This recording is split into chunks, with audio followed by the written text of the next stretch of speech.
만 70세 이상 고령층의 코로나19 백신 접종을 위한 예약이 일주일째 진행 중인데 예약률이 기대에 못 미치고 있습니다.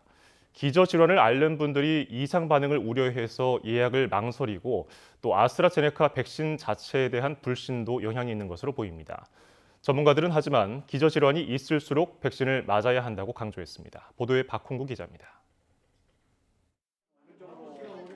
만 70세에서 74세까지 어르신의 코로나19 백신 접종 예약은 지난 6일 시작해 일주일째 이어지고 있습니다. 현재 예약률은 51.7%로 절반 정도만 맞겠다는 입장입니다. 65세에서 69세까지도 사흘이 지났는데 38%가 접종을 예약했습니다. 예약 마감일인 다음 달 3일까지는 기간이 많이 남아있지만 75세 이상의 화이자 백신 접종 동의율 86%와 비교하면 매우 낮은 수준입니다. 이 연령층에 있어서 아스트라제네카의 접종을 많이 받을 수 있을 만한 어떤 유인책들을 많이 마련해야 되는데 그 부분에서 제일 중요한 것이 이 부작용에 대한 여러 가지 피해 대책도 물론 있겠고요. 정부의 백신 접종 설명회에서도 부작용에 대한 우려가 많이 제기됐습니다.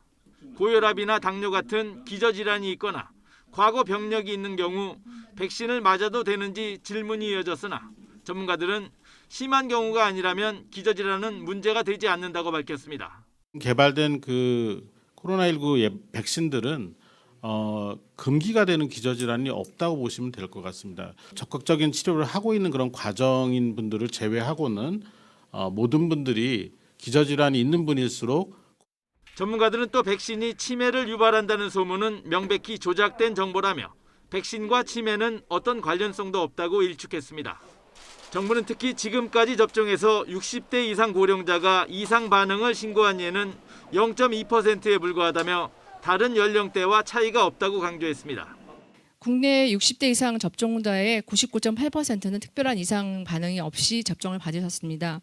이상 반응을 신고한 예는 0.2%인데요. 그중에 90% 이상이 가벼운 발열이나 두통이었고 이런 가운데 아스트라제네카 백신은 예약 대상이 만 60세 이상으로까지 확대되고 최우선 접종 대상이었던 요양병원과 시설의 종사자와 입소자에 대한 접종을 시작으로 2차 접종도 본격화할 예정입니다.